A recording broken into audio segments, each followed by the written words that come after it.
over the years. He's so difficult to bring down. I know you emphasize tackling in practice, but how much is that going to be a point of coaching this week to make sure that you bring him fully to the ground because he is so strong? Yeah, it's amazing some of the tackles he gets out of and then extends plays. So that will be certainly an area that we've got to – I mean, you watch him enough, you know you're not going to get him on the ground every single time. You just hope that those are not explosive runs or explosive passes that happen after you miss him.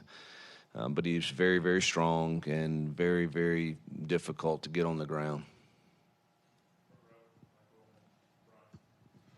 Coach, a couple of weeks ago, you mentioned that you had what you phrased a put up or shut up, conversation with Peyton Thorne.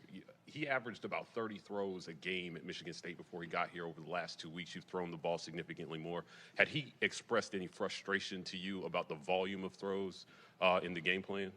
No, not about the volume. We're both frustrated, and we talk openly. But I don't ever remember. It wasn't a case, well, I need a certain volume of throws. I mean, there's a lot of really good football teams that are finishing games now. If you go look at the stats, 12 for 19 or 16 for 19. And it's never about volume for him nor I. It's about executing what the plan is and executing it well and throwing accurate balls to the right spot. So never been one to say it needs to be X amount, nor has he expressed that either.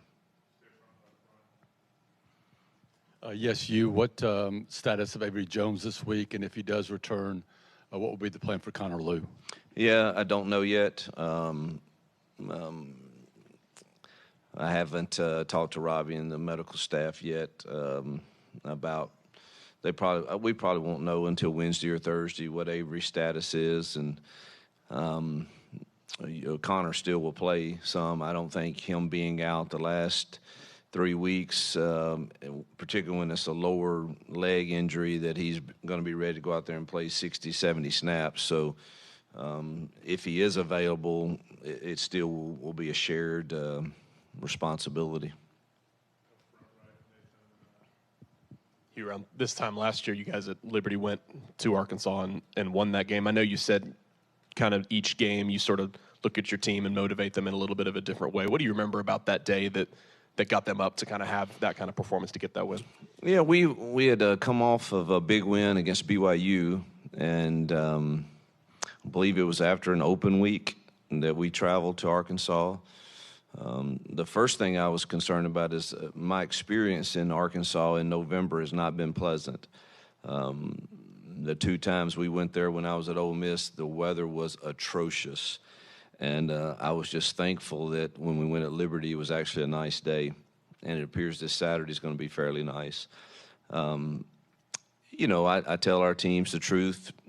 And I remember telling them, that, listen, you're the underdog. You shouldn't win this game.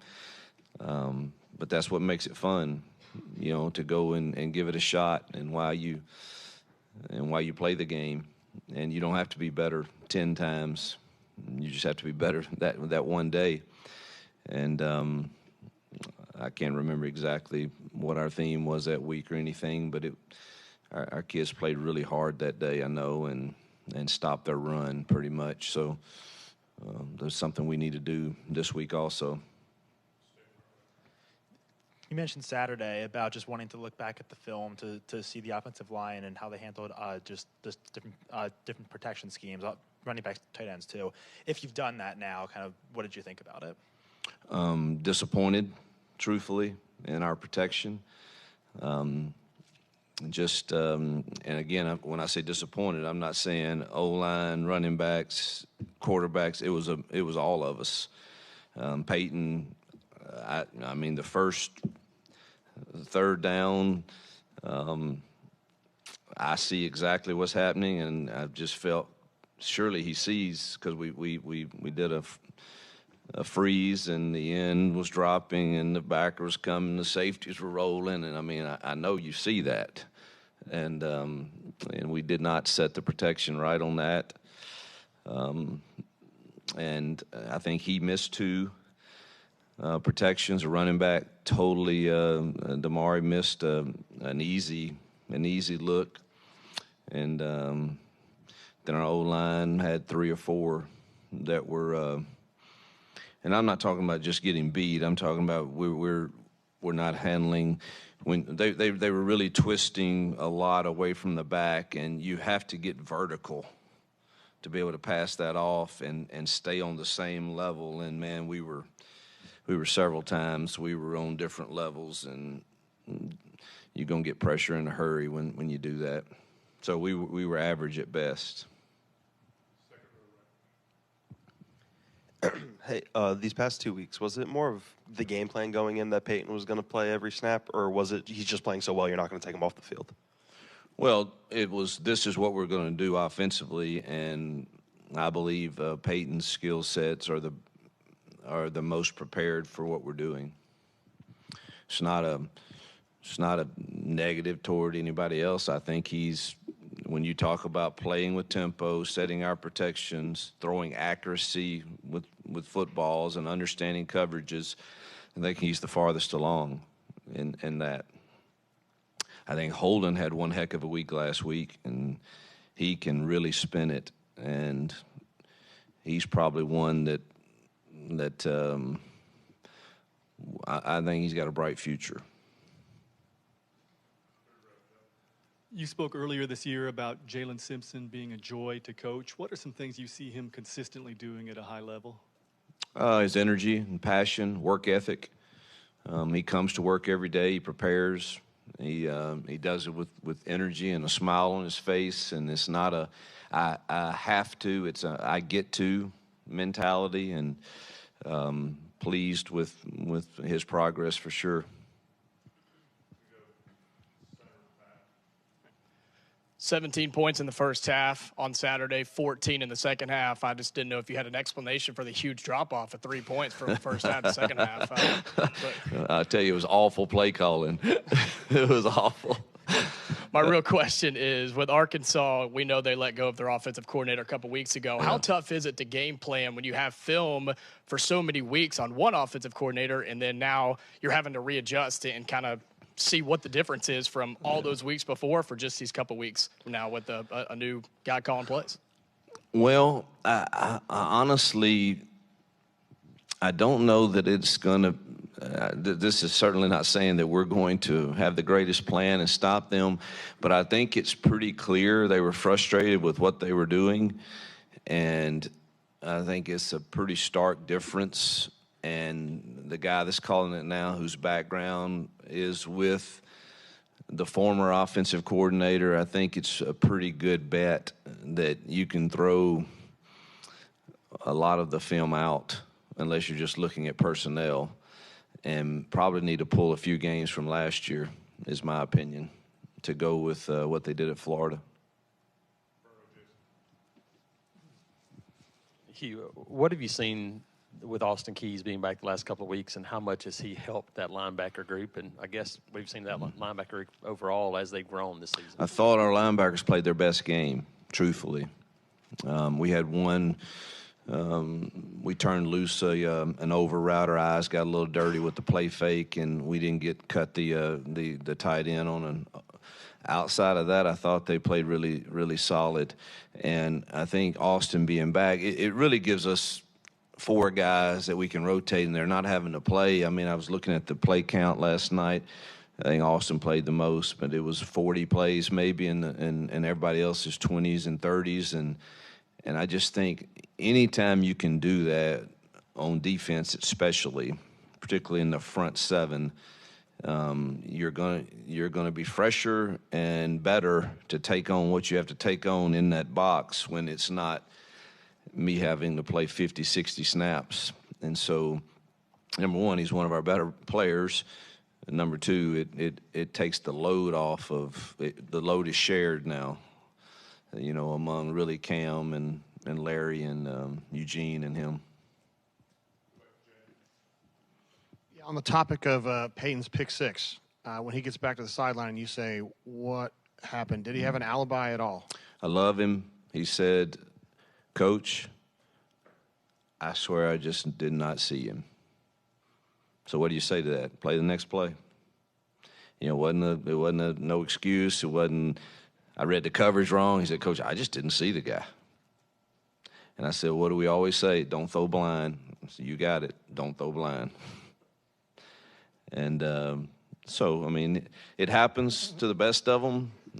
He hasn't shown he has not shown that that's his MO, just to fling the ball to the flat and with the coverage standing there. So, I mean, he owned every bit of it, and obviously, I said, bro, my media guys want me to throw it when we're backed up.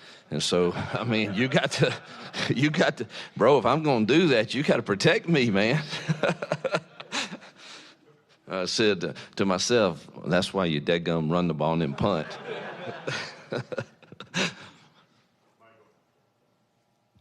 Coach, a lot of talk about the offense, obviously, but quietly your defense is keeping you in every single game. They only gave up 8 points. What are your conversations with Ron Roberts like during the week? You guys talk about his contract extension weekly, or how's he doing?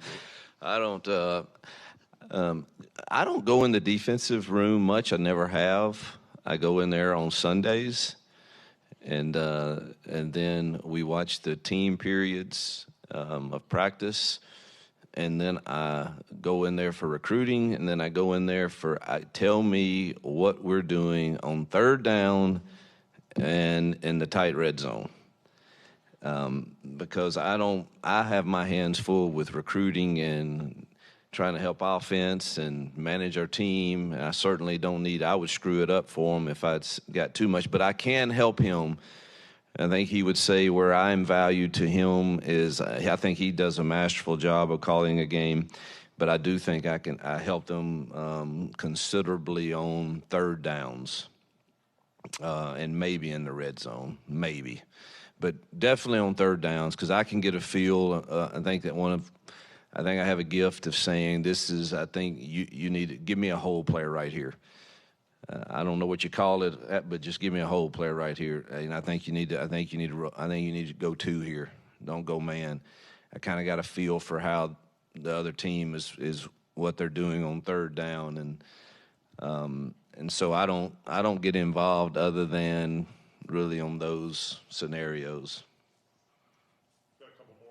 But you hire people to do a job, and you get out of the way and let them do it until they prove they can or can't. And that's always been my philosophy. And I try not to get too in the way, but if I can help him, I'll ask him, you know, you want me to, if you want me to tell you what I see right here, say so. He said, yeah, I'd love to hear it. I tell him, here's what I would do the next 2 third downs and medium. Here's what I'd do the next 2 third downs and long. As in,